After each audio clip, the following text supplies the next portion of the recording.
The military police laughed at her. Just a civilian writing parking tickets.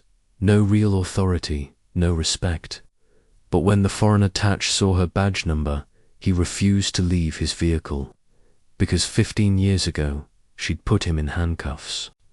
At Ramstein Air Base in Germany, and what she discovered that night ended his career forever.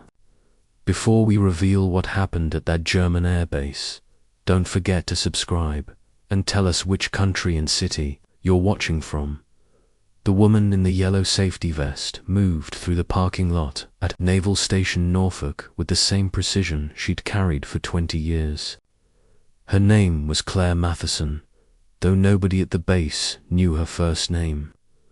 To them, she was just the ticket lady, the civilian parking enforcement officer who appeared every morning at 6:30 a.m. sharp, clipboard in hand, citation book ready. The military police officers who worked the main gate barely acknowledged her existence. She wasn't military. She wasn't federal law enforcement. She was just another contract employee doing a job nobody else wanted. But what they didn't see was the way she studied every vehicle that entered the base, the way her eyes tracked diplomatic plates with the focus of a surveillance operative, the way she photographed license numbers and cross-referenced them against databases she wasn't supposed to have access to anymore. They didn't notice the faded scars on her knuckles, or the way she positioned herself to always have a clear line of sight to the security checkpoint, or the military-grade tactical watch she still wore 15 years after she'd been forced to turn in her badge.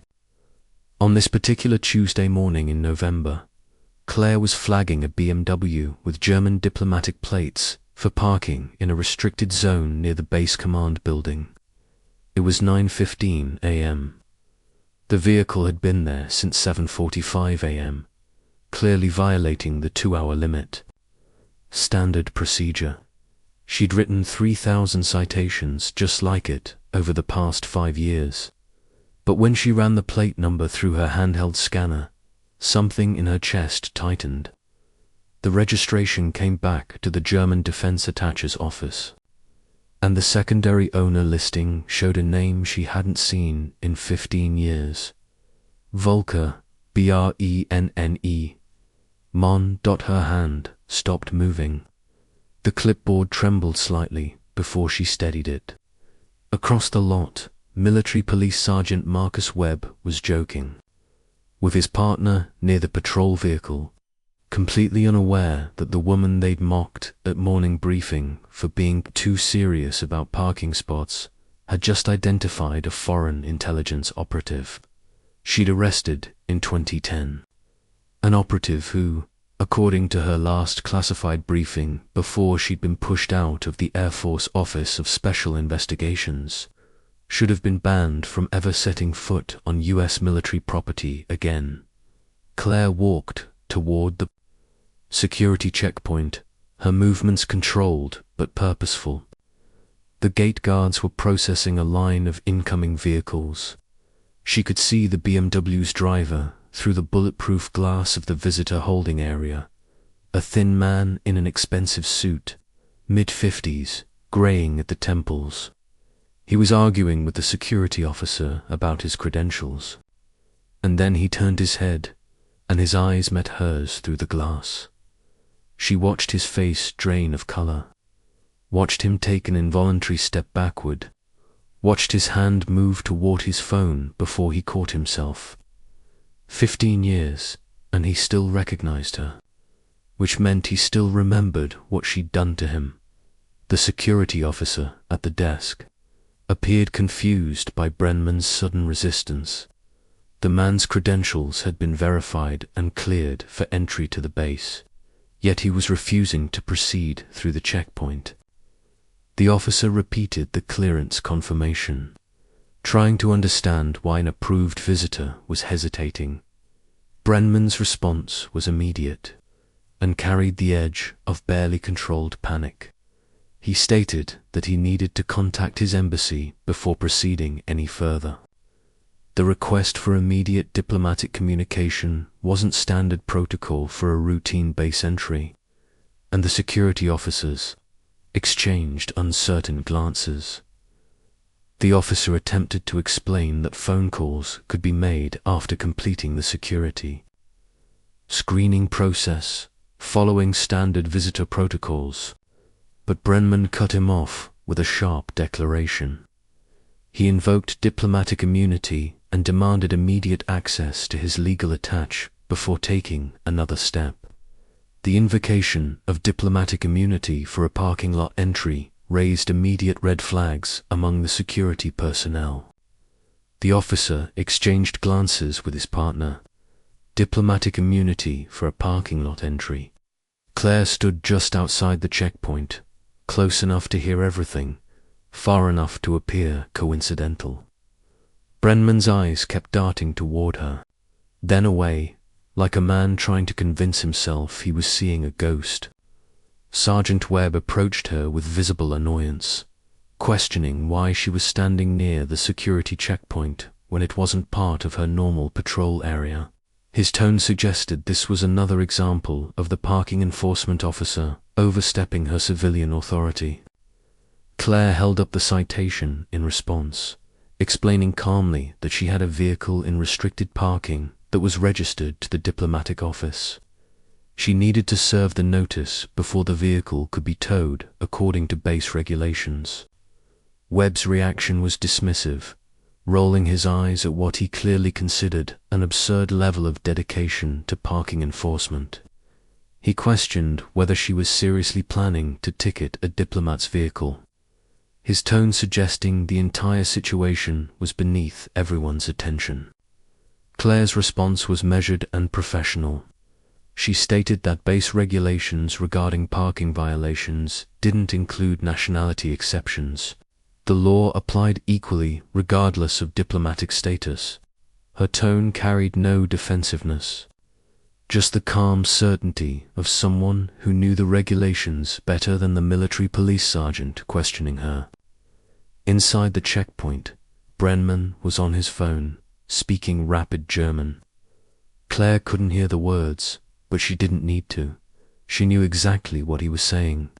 He was calling his handlers, telling them that Special Agent Claire Mathison, the woman who'd blown apart his entire intelligence network at Ramstein 15 years ago, was standing 50 feet away, wearing a parking enforcement uniform, telling them that he'd walked into a trap, except it wasn't a trap, not officially.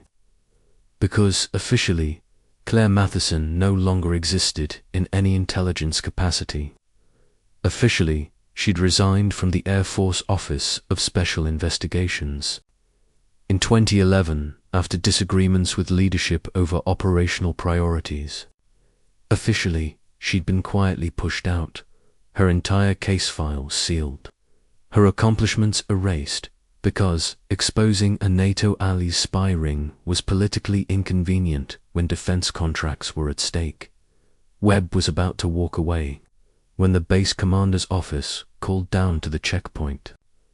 Claire watched the guard's posture change, watched him straighten and acknowledge orders. Within 3 minutes, 2 counterintelligence agents arrived from the Naval Criminal Investigative Service office on base. They weren't there for Brett. They were there for her. The lead agent addressed her with professional formality, his tone cold but controlled. He informed her that she needed to accompany them for questioning. She didn't resist.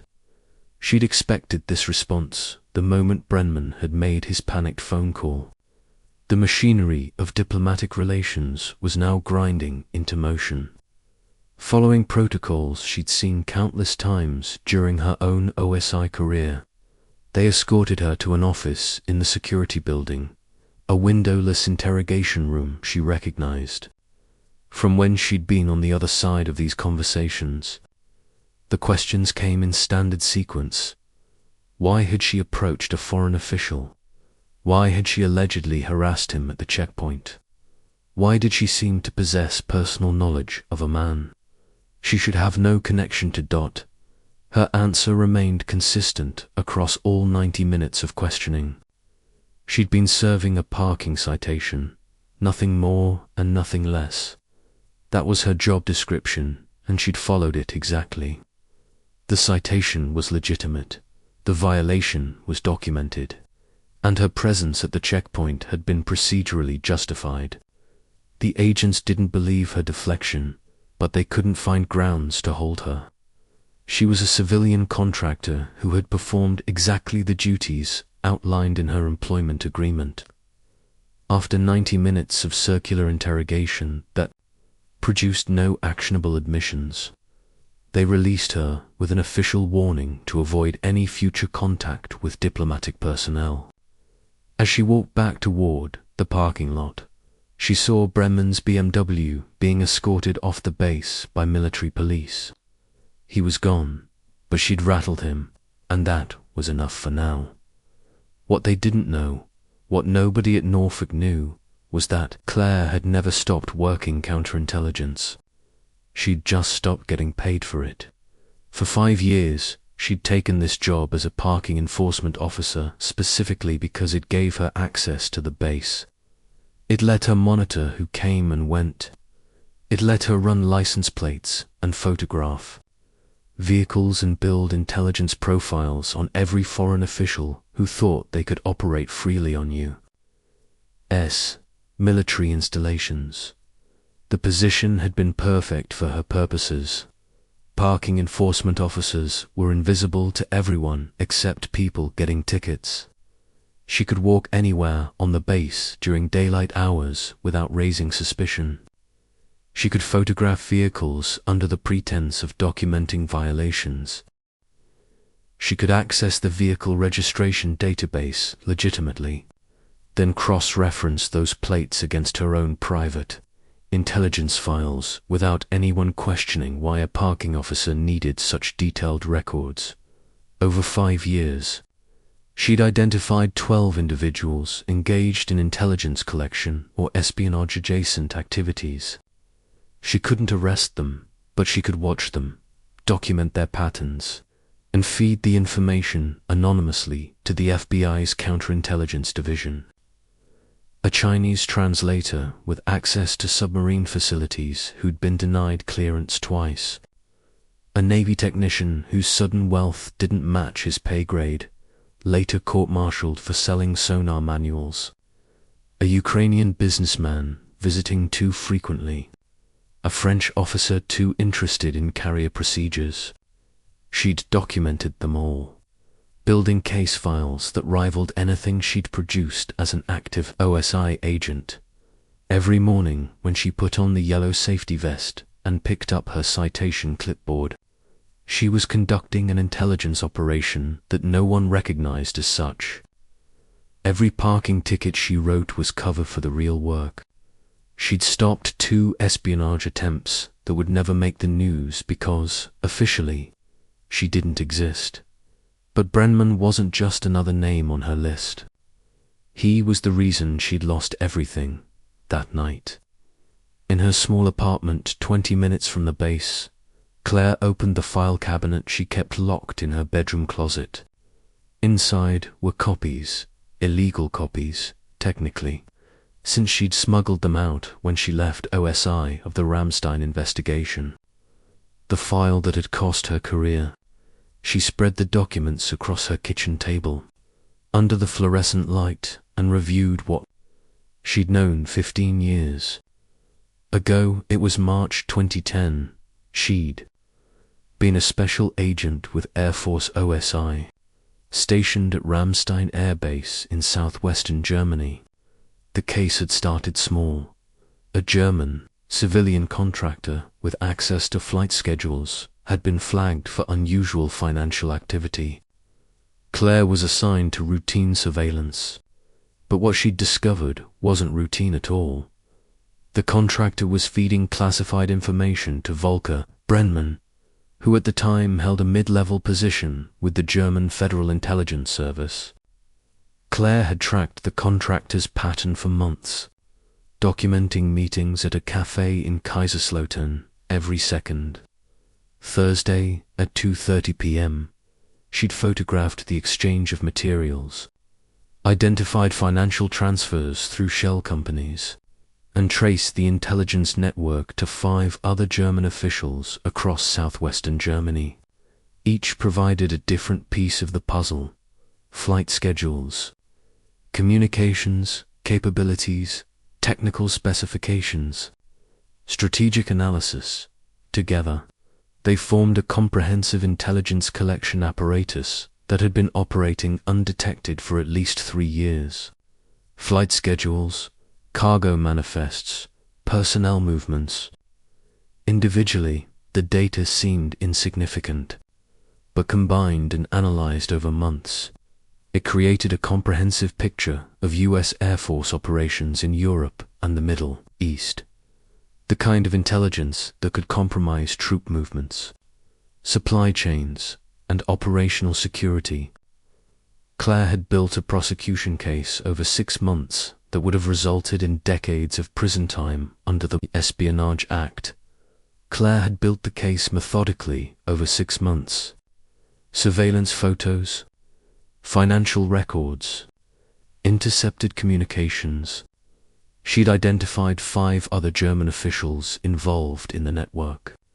She'd traced the intelligence flow back to unauthorized, sharing with third-party nations, countries that weren't supposed to have access to NATO classified information. She'd documented everything according to protocol and submitted her findings to her superiors. And that's when everything went wrong. The investigation was buried within 2 weeks. Not closed, buried. The German government denied everything. The US Air Force, under pressure from the Defense Department and State Department, deemed the case inconclusive. The contractor was quietly fired but never prosecuted. Brenman was transferred to a diplomatic posting in Southeast Asia. The other officials involved received no consequences, and Claire was called into a closed-door meeting with a 2-star general, who made it very clear that pursuing the case further would end her career. She pursued it anyway. She took her evidence to the Inspector General's office. She filed reports through official channels. She did everything by the book. And in return, she was isolated, sidelined, and eventually pressured to resign. The message was clear: exposing a NATO ally's intelligence operation against US forces was more damaging to international relations than the espionage itself. So she'd left. She'd turned in her badge and her weapon and her security clearance. She'd watched 15 years of service disappear into a classified file that would never be declassified. She'd taken a job as a parking enforcement officer because it was the only way she could still protect the military, even if no one knew she was doing it. But she'd never forgotten Brenman's face, and she'd never stopped tracking him. Over the next 3 days, Claire noticed increased security presence around the base, more counterintelligence sweeps, more scrutiny of diplomatic vehicles. On Friday afternoon, as she was finishing her shift, a black SUV pulled up beside her. The rear window rolled down. Inside sat a woman in her early 50s, wearing civilian clothes but carrying herself with unmistakable military bearing. "Ms. Mathison, I'm Colonel Sandra Vreeland, NCIS. Get in." It wasn't a request. Claire climbed into the back seat. The SUV didn't leave the parking lot, just sat there with the engine running. Vreeland studied her for a long moment before speaking. Volker Brunman filed a formal complaint with the German embassy, the colonel said. Claims you harassed him. Claims you have some personal vendetta. His lawyers are threatening diplomatic incident protocols. Claire said nothing. Vreeland continued. So I pulled your file, or what's left of it. Took me 3 days and 4 security clearances I didn't know I needed. Most of it's redacted. But I found the Ramstein investigation. I found the case that nobody wanted solved. She paused. I also found 12 intelligence reports filed anonymously over the past 3 years. Reports that led to counterintelligence actions preventing compromised operations. Reports that were detailed, professional, and accurate. Claire kept her expression neutral. I write parking tickets. You were one of the best counterintelligence agents the Air Force ever had, Vreeland said quietly. And they threw you away because you did your job too well. Because you found something that was politically inconvenient. Because you refused to let it go. For the first time in 15 years, someone was saying it out loud. Someone with authority was acknowledging what had happened. Claire felt something crack inside her chest, but she kept her voice steady. What do you want? Vreeland pulled out a tablet and turned it toward her. On the screen was a surveillance photo of Brenman meeting with 2 other men at a hotel in Washington, D.C., taken 4 months earlier. The timestamp showed 3:45 p.m. on a Tuesday afternoon. Classic intelligence, TRADECRAFT. The colonel explained that NCIS had been monitoring Brenman since his arrival at the German embassy's Naval Liaison Office 3 years earlier. His official position was coordinator for joint maritime exercises, giving him legitimate access to training schedules and ship movements. But his activities had extended far beyond official duties. He'd spent 3 years cultivating access to individuals with classified clearances, attending defense conferences and professional symposiums, identifying targets with financial pressures or career frustrations. The 2 men in the photograph were the results of that cultivation. One was a cybersecurity specialist who worked for a firm maintaining Atlantic Fleet communications systems. He had gambling debts and a failed security clearance review that made him vulnerable. The other was a logistics coordinator for submarine maintenance at Norfolk, passed over for promotion 3 times despite excellent performance. His resentment made him susceptible to anyone who treated him as valuable.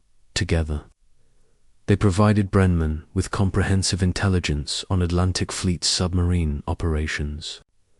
Communication systems revealed operational planning. Logistics knowledge revealed maintenance schedules and deployment timelines. Neither man understood the scope of what they'd compromised. Both believed they were helping with legitimate NATO assessments. NSAS had been building the case for 14 months. But diplomatic immunity protected Brenman, and evidence against his contacts remained circumstantial.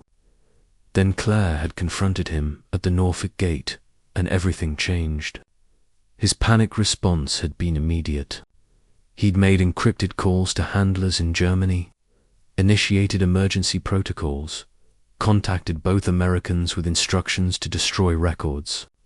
Federal surveillance teams had intercepted the panic, documented his consciousness of guilt, tracked his emergency security measures.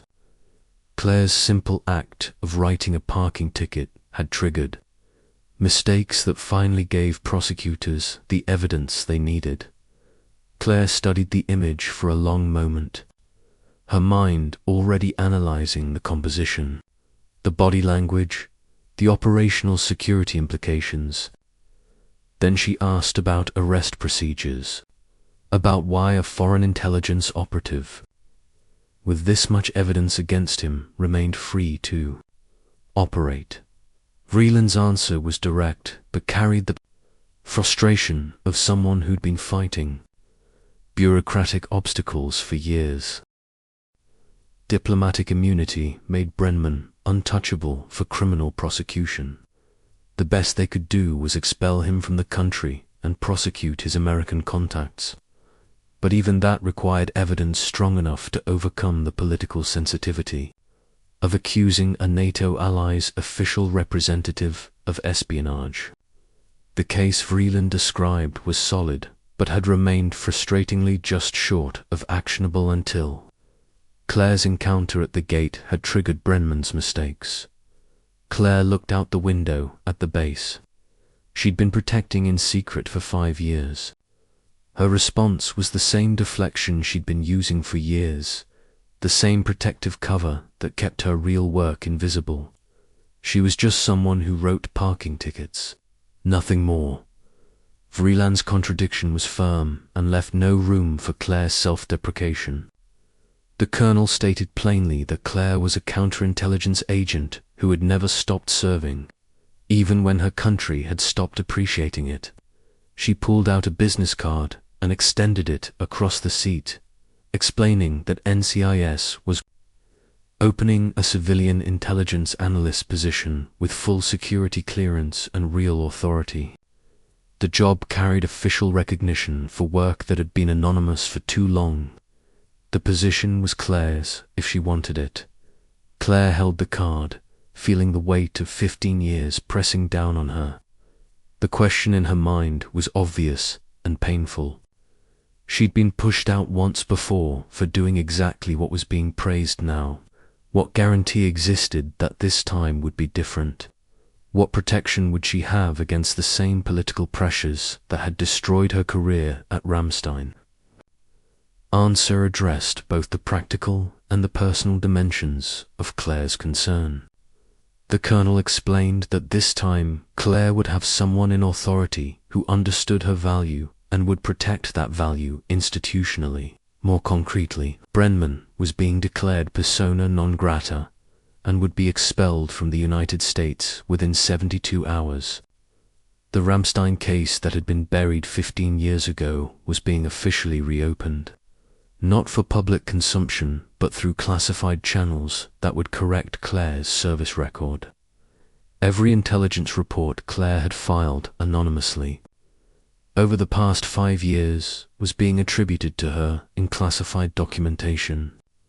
The record that had been erased was being restored, piece by piece, through official acknowledgement of work that had never stopped.